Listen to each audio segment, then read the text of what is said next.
धीरेन्द्र कृष्ण गर्ग को बागेश्वर धाम सरकार या महाराज कहा जाता है।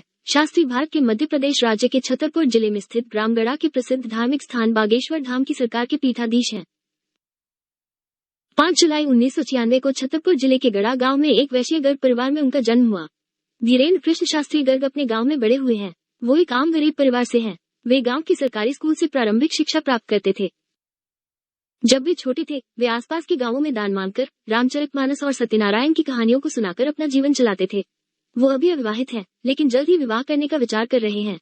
साथ ही उन्होंने कहा कि जया किशोरी उनकी बहन की तरह है और उनके और जया किशोरी के विवाह की खबर सिर्फ अफवाह है।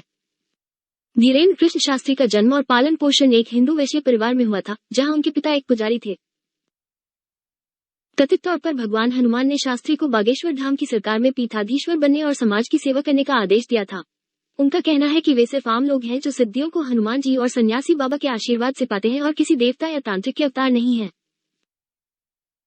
वे इन शक्तियों को मानव सेवा और जन कल्याण के लिए उपयोग करते हैं और उनकी मानसिक और शारीरिक समस्याओं का समाधान करते हैं। 3 पीढ़ियों से उनका परिवार बागेश्वर धाम की सेवा कर रहा है।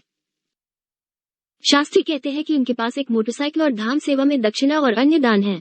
वो कहते हैं कि वो एक कैंसर अस्पताल बनाने के लिए 9 एकड़ जमीन खरीद चुके हैं। धाम में आया दान मंदिर विस्तार, रोग निदान, कन्या विवाह और अन्नपूर्णा भंडारा में रखा जाता है। धीरेन्द्र कृष्ण शास्त्री पीठाधीश्वर और बागेश्वर धाम सरकार के अध्यक्ष हैं, जो मध्य प्रदेश के छतरपुर जिले के गड़ा गांव में भगवान हनुमान को समर्पित है।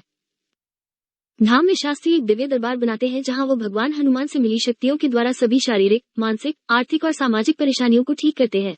शास्त्री ने बताया कि वो अपने दादा गुरुजी के बाद धाम की तीसरी पीढ़ी है जो इस पद पर बैठे हैं। नागपुर की अखिल भारतीय अंधश्रद्धा निर्मूलन समिति के सदस्य श्याम मानव ने शास्त्री को चुनौती दी और उनकी आध्यात्मिक शक्तियों पर सवाल उठाया।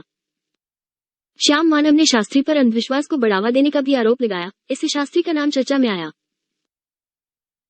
जब मीडिया में बहस शुरू हुई, शास्त्री ने मानव को अपने आध्यात्मिक दरबार में आमंत्रित किया और उनसे किसी भी प्रश्न के बारे में पूछने के लिए कहा, और फिर शास्त्री को बड़े हिंदू नेताओं का भी समर्थन मिला। 22 जनवरी 2023 को बागेश्वर धाम सरकार के प्रमुख पुजारी शास्त्री का कई हिंदू संगठनों ने समर्थन किया।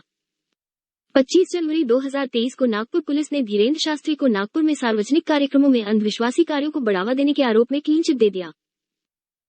पुलिस आयुक्त अमितेश कुमार ने कहा कि शिकायत की जांच और अखिल भारतीय अंधश्रद्धा निर्मूलन समिति के संस्थापक शिकायतकर्ता श्याम मानव द्वारा प्रस्तुत सबूत की जांच में कुछ भी नहीं मिला जो महाराष्ट्र अंधविश्वास कानून के तहत कार्रवाई को प्रेरित कर सके। शास्त्री जगतगुरु रामभद्राचार्य के अनुयायी हैं। वो मध्य प्रदेश के छतरपुर जिले में हिंदू धाम बागेश्वर धाम सरकार के पीठाधीश्वर और प्रमुख हैं। शास्त्री रामचरितमानस और शिव पुराण का उपदेश देते हैं। माना जाता है कि उन्हें साधना करने से कुछ दिव्य शक्तियां मिली हैं। उनके धाम में अन्नपूर्णा रसोई है, जहां वे अपने अनुयायियों को मुफ्त भोजन देते हैं। धीरेन्द्र शास्त्री हर साल गरीब और बेसहारा लड़कियों की शादी करते हैं। वो एक वैदिक गुरुकुल की स्थापना कर रहे हैं, जिससे प्राचीन वैदिक ज्ञान और संस्कृत को बढ़ावा मिलेगा।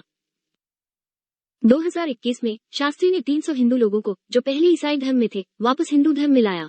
25 जनवरी 2023 को शास्त्री को मौत की धमकी के बाद मध्य प्रदेश सरकार ने उनकी सुरक्षा बढ़ा दी। 23 जनवरी 2023 को नेताजी सुभाष चंद्र बोस की जयंती पर शास्त्री ने कहा कि हमें अपना समर्थन दो, हम हिंदू राष्ट्र देंगे, और भारत को हिंदू राष्ट्र घोषित कर दिया। इंडिया टीवी के आपकी अदालत कार्यक्रम में उन्होंने कहा कि वो सभी धर्मों का सम्मान करते हैं और किसी भी धर्म के प्रति दुर्भावना नहीं रखते हैं, लेकिन वो अपने धर्म के लिए आपत्तिजनक टिप्पणियां और कार्यों को बर्दाश्त नहीं करेंगे।